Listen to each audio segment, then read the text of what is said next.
Hey everyone, hope you guys are doing good. ஆக்சுவலாக இன்றைக்கி நம்ம பார்க்க போகிறது உத்தரப்பிரதேசில் ஒரு பொண்ணு அவங்க ஹஸ்பண்டை கட்டி போட்டு அண்ட் ப்ரூட்டலி அடிச்சிருக்காங்க. அதுக்கப்புறம் சிகரெட்டால் சூடு வச்சுருக்காங்க. ஏன் அந்த பொண்ணு இப்படி பிஹேவ் பண்ணா? We are not going to discuss whether it's right or wrong அப்படிலாம் நம்ம பார்க்க போகிறது இல்லை. But we are going to discuss only the psychological perspective, behavior analysis மட்டும் நம்ம பார்க்க போகிறோம். அண்ட் இன் விச் வே நமக்கு இதை எப்படி யூட்டிலைஸ் பண்ணிக்க முடியும், நம்மளோட ரிலேஷன்ஷிப்பில் நம்மளோட ஃபேமிலி மெம்பர்ஸ் கிட்டே இதை நம்ம எப்படி அப்ளை பண்ண முடியும், என்ன மாதிரி லேர்னிங் இதுலேருந்து நம்ம எடுத்துக்கலாம். only that perspective we are going to discuss in this video. Let's get into the video now. My name is Shakti. I'm a counseling psychologist. Welcome to my channel. முக்கியமான இதில் விஷயம் நம்ம பார்க்க வேண்டியது ரிலேஷன்ஷிப் கான்ஃப்ளிக்ட். இது எப்படி வரும் அப்படின்னா, அவங்களுக்குள்ள இந்த இன்டர்னல் கான்ஃப்ளிக்ட் எங்கேருந்து வந்திருக்கும் அப்படின்னா, ஏதாவது ஒரு ஒரு அன்ரிசால்வ்டு எமோஷன்ஸ் உள்ளே இருந்திருக்கலாம். அவங்களுக்குள்ள ஏதோ ஒரு விஷயம் தீர்க்கப்படாமல், பேசி தீர்க்கப்படாமல் உள்ளே வச்சு அமுக்கிட்டே இருந்துருக்கலாம் ஒன்று. இன்னொன்று, ஒரு பர்சீவ்டு இன்ஜஸ்டிஸ். எனக்கு வந்து நியாயமாக நடந்துக்கலை என் ஹஸ்பண்ட், எனக்கு நியாயமாக என்னோட லைஃப் பார்ட்னர் என்கிட்ட நடந்துக்கல, என்னைய நியாயமாக நடத்தலை அப்படிங்கிற ஒரு விஷயமா இருக்கலாம். அது உண்மையாக இருக்கலாம், இல்லை அவங்களே பர்சீவ் பண்ண ஒரு விஷயமாகலாம் இருக்கலாம். ஸோ இந்த பர்சீவ்டு இன்ஜஸ்டிஸ் அப்படிங்கிற ஒரு விஷயத்த உங்கள் பார்ட்னர் ஃபீல் பண்ண ஆரம்பிக்கும் போது இந்த மாதிரி ப்ரூட்டலாக பிஹேவ் பண்ணுறதுக்கான பாசிபிலிட்டிஸ் நிறைய இருக்குது. ஸோ அந்த இடத்த கொடுத்துடாதீங்க. உங்கள் லைஃப்பில் எந்த பிரச்சனை வந்தாலும் உடனே அதை பேசி தீர்த்துருங்க. அந்த கான்ஃப்ளிக்டை வந்து அப்பப்போ சரி பண்ணிடுங்க. வளர விடாதீங்க. எதையுமே போட்டு மனசில் போட்டு புதைச்சி வச்சுக்கணும் அப்படின்னு நினைக்காதீங்க. அண்ட் என்னைக்காச்சும் ஒரு நாள் தீரும் அப்படிலாம் நினைக்காதீங்க. அப்போவே ஓப்பனாக பேசிடுங்க. அது ரெண்டு பேருமே சரி.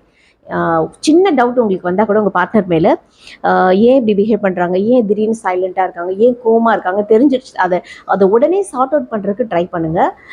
அவங்களாம் வந்து பேசட்டும், அவங்களாம் நினச்சிட்டா நம்ம என்ன பண்ண முடியும் அப்படிலாம் இருக்காதீங்க. ஒரு ரிலேஷன்ஷிப்பை காப்பாற்றுறதுக்கு ரெண்டு பேருமே வந்து இனிஷியேட்டிவ் எடுக்கணும், ரெண்டு பேருமே எஃபர்ட்ஸ் போடணும். அதே மாதிரி ஃபேமிலியில் இருக்க எல்லா ரிலேஷன்ஷிப்புக்குமே சரி, நீங்கள் எதெல்லாம் வந்து காப்பாற்றணும்னு நினைக்கிறீங்களோ அங்கெல்லாம் நீங்கள் ஒர்க் பண்ண வேண்டியிருக்கும். ஸோ எப்போலாம் நீங்கள் இது மாதிரி ஒரு ஸ்ட்ரேஞ்ச் விஷயங்கள் நோட் பண்ணுறீங்களோ அப்போ உடனே அதை சால்வ் பண்ணிடுங்க. ஏன்னா அந்த அன்ரிசால்வ்டு பிஸ்னஸ் இருக்கு இல்லையா, அந்த அன்ரிசால்வ்டு எமோஷன்ஸ் இருக்கு இல்லையா, அதுதான் இந்த மாதிரி பெரிய ஒரு எக்ஸ்ட்ரீம் கண்டிஷனுக்கு நம்மளை கொண்டு போய் விட்டுரும். ஒன்று. இன்னொன்று வந்து அவங்களே ஒரு பர்சீவ் பண்ணியிருந்தா கூட தேவையில்லாமல், அப்படி ஒரு விஷயமே இல்லாமல் அவங்களா பர்சீவ் பண்ணியிருந்தாலும் பிரச்சனையை கொடுத்துரும். ஸோ நீங்கள் அந்த மாதிரி விஷயங்களை நோட் பண்ணுறீங்க அப்படின்னா, அவங்க உங்ககிட்ட சரியாக பேசாமல், இல்லை முகம் கொடுத்து பேசாமல், ஒரு கோவமாகவே இருக்காங்க, இல்லை அமைதியாகவே இருக்காங்க, ஒரு அவ்வளோவா இன்வால்மெண்ட் ஆகாமல் இருக்காங்க அப்படின்னா, it could be the reflection of frustration, it could be the reflection of ஒரு சைலண்ட்டாக அவங்க உள்ளே அழுதுட்டு இருக்காங்கன்னு அர்த்தம். So the looking for some attention, the looking for something should be like என்கிட்ட கேளு அப்படின்னு இன்டைரக்டாக அவங்க சொல்கிறாங்க.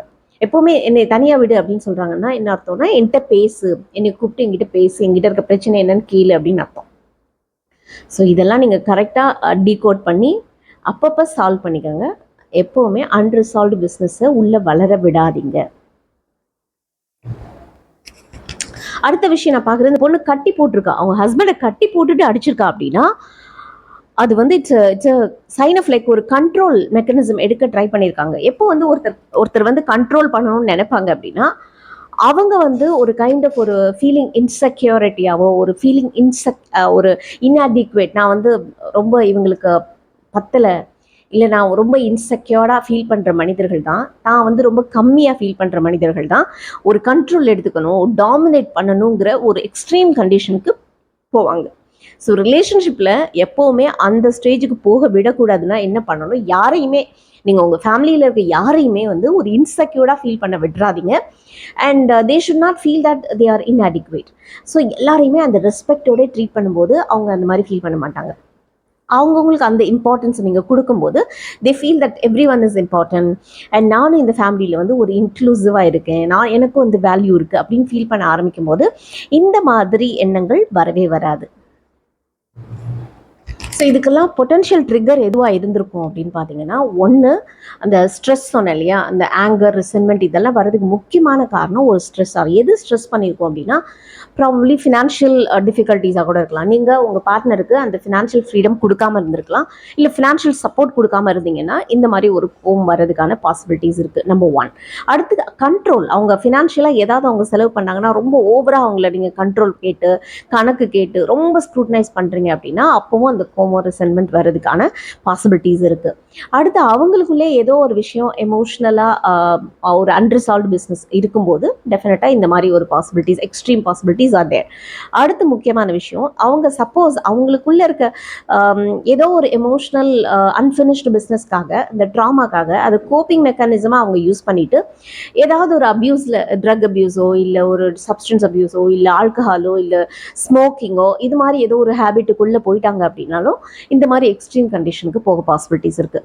ஸோ அவங்க அந்த மாதிரி ஆல்கஹாலோ இல்லை ஸ்மோக்கிங்கோ வேறு ஏதோ எடுக்கிறாங்க அப்படின்னா நீங்கள் நோட் பண்ண வேண்டியது, அவங்க தப்பு அப்படி ரைட்டு அப்படி அந்த ஜட்ஜ்மெண்ட்டுக்குள்ளே போகக்கூடாது. அவங்களுக்குள்ள ஏதோ ஒரு வலி இருக்குது, அதை அவங்களால மறக்க முடியல. இல்லை அடுத்த விஷயம் நான் நோட் பண்ணுறது, அந்த சிகரெட் வச்சு சூடு போட்டிருக்காங்க அப்படிங்கிறது வந்து லைக் அந்த பொண்ணுக்கு ஒருவேளை சின்ன வயசில் ஏதோ ஒரு அன்ரிசால்வ்டு பிஸ்னஸ் இருந்திருக்கலாம், ஒரு சைல்ட்ஹுட் ட்ராமா இருந்திருக்கலாம். ஸோ அந்த மாதிரி சைக்கலாஜிக்கல் ட்ராமா இருக்குது அப்படின்னா அது என்னன்னு கேட்டு அட்ரஸ் பண்ணுறதுக்கு அவங்களுக்கு தெரப்பி செஷன் அரேஞ்ச் பண்ணி கொடுங்க. ஸோ அவங்கள வென்டிலேட் பண்ண விடுங்க. அதை அந்த விஷயத்தை வென்டிலேட் பண்ணிட்டாங்க, அந்த நெகட்டிவ் எனர்ஜி அப்படி ரிலீஸ் பண்ணிட்டாங்க அப்படின்னா அவங்க ரொம்ப லைட்டாக ஃபீல் பண்ண ஆரம்பிப்பாங்க, ரொம்ப ஹாப்பியாக லைஃப் லீட் பண்ண முடியும். So if someone is going for like drug, alcohol அந்த மாதிரி ஒரு அப்யூஸ்க்குள்ளே போகிறாங்க, அவங்க லைஃப் கொஞ்சம் போய் ரொம்ப ரிஸ்கில் போட்டுக்கிறாங்க அப்படின்னா நீங்கள் தெரிஞ்சுக்க வேண்டிய ஒரு முக்கியமான விஷயம், அவங்களுக்குள்ள ஏதோ ஒரு பெயின் இருக்குது, அந்த பெயினை அவங்களால கோப்பிங் பண்ணி வர முடியல. ஸோ அந்த கோப்பிங் மெக்கானிசம் என்னன்னு அவங்களுக்கு கற்றுக் கொடுக்க வேண்டியது உங்களோட பொறுப்பு as a family member, as a relationship partner.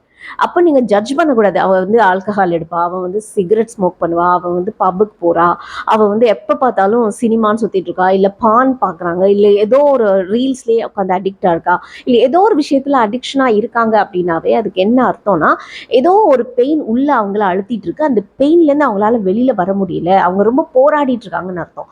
அப்போ அவங்களுக்கு தேவை வந்து ஹெல்ப்.